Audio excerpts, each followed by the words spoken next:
liberté de Christ sonore. Je m'engage à parler de santé. I commit myself to look at the small size of everything. Ce vendredi 6 décembre 2024, dans la prestigieuse salle Wisdom Nyansounou, les privilégiés de Fialuida ont assisté à la clinique de la santé et du bien-être animée par le coach Marcel Kinkbe, enseignant. Dans son mot de bienvenue, le coach Priscille Katambo, coordonnatrice Fialuida, a exprimé sa gratitude envers les privilégiés présents. Vous avez su trouver du temps pour vous, pour l'essentiel, et il convient de saluer cela avec déférence ce soir. De notre côté, nous avons fait en sorte que cette soirée soit l'expérience la plus merveilleuse possible. Chers privilégiés, je vous prie de vous installer confortablement et d'être attentifs afin de capter ce que l'Esprit de Dieu a dit à l'esprit de chacun de nous. De son côté, Madame Olive Nukwekwo, sociologue, a témoigné sa reconnaissance envers l'association Fiat Monde pour ses bienfaits. J'aime le Fiat pour ses enseignements. J'aime le Fiat pour la méthode qu'on utilise pour transmettre.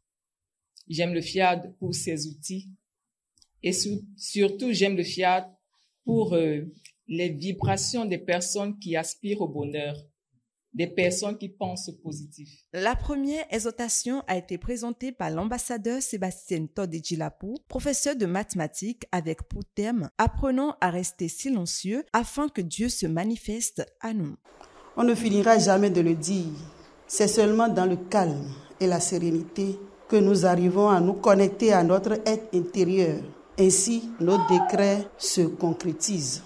Nous devons prendre conscience que nous n'avons rien à craindre, même dans les moments les plus critiques de notre vie, car Dieu est avec nous et s'occupe de tout.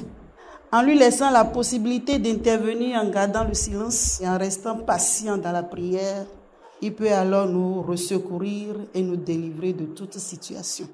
La seconde exhortation donnée par l'ambassadeur Cyril Adoukonou, contrôleur des PTT, s'est basée sur la réussite.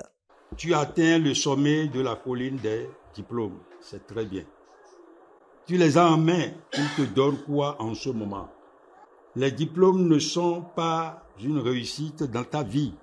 Il t'appartient donc d'enlever le costume du diplôme et te remettre le costume de l'apprentissage de la vie, qui doit t'amener à réussir dans la vie.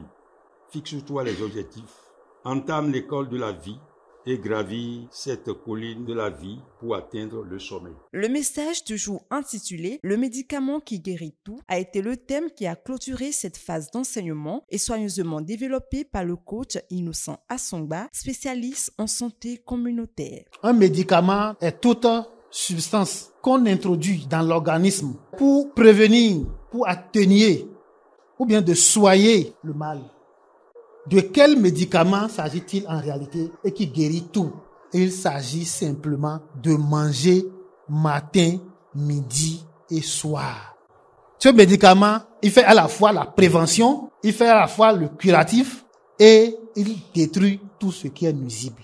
Que ton alimentation soit ton médicament et que ton médicament soit ton alimentation. Suite à cette communication enrichissante, les participants ont répondu avec générosité à l'appel à contribution initié par le coach Valère Boko, technicien en mécanique générale.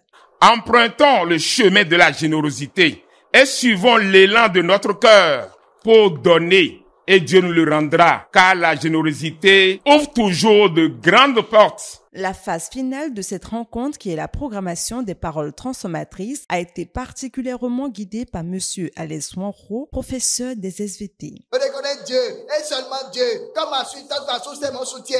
Je reconnais Dieu et seulement Dieu comme assistance, ma source et mon soutien. Dans une ambiance fraternelle, ils ont savouré un délicieux cocktail.